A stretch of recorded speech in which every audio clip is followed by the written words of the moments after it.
العزيز هو المراقبة. إذا كان النبي يراك تذكر دائما أن الله يراني. صدقني في هذا الأمر لذة عظيمة وقوة عظيمة. ماذا فعل الظالم من بني العباس؟ أمسك الظالم من بني العباس بمؤمن وضربه وألقاه على الأرض وجرحه عدة جراحات على ظهره بالسيف، ثم بدأ الجلاد يضربه. كان يضربه لكنه كان يبتسم لا يبكي ولا يصرخ، فقالوا عجيب هذا الرجل، ظهره مجروح والجنود الظالمون يضربونه بمقابض السيوف وهو يبتسم. ألا تشعر بالألم؟ ألا تشعر بالألم؟ إذن لماذا تبتسم؟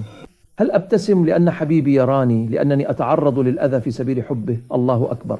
هذه هي قوة الوقوف بين يدي الله. إذا شعرنا أننا في حضرة الله وخلقنا حالة من المراقبة بأننا أمام الله وأننا نعمل من أجل الله وأن الله يرانا، عندها يمكننا أن نهز العالم بأسره. لا أحد يستطيع أن يهزنا، كما ورد في الحديث عن صفة المؤمن: الجبال قد تتحرك من أماكنها لكن المؤمن لا يتحرك عن عقيدته. متى ستأتي هذه القوة؟ عندما نصل إلى حالة المراقبة هذه. أعزائي، اللذة الحقيقية تكمن في هذا، النجاح الحقيقي يكمن في هذا. وبعد ذلك تأتي كل هذه المراتب. أولا أن نطهر أفكارنا. فما فائدة تطهير الأفكار؟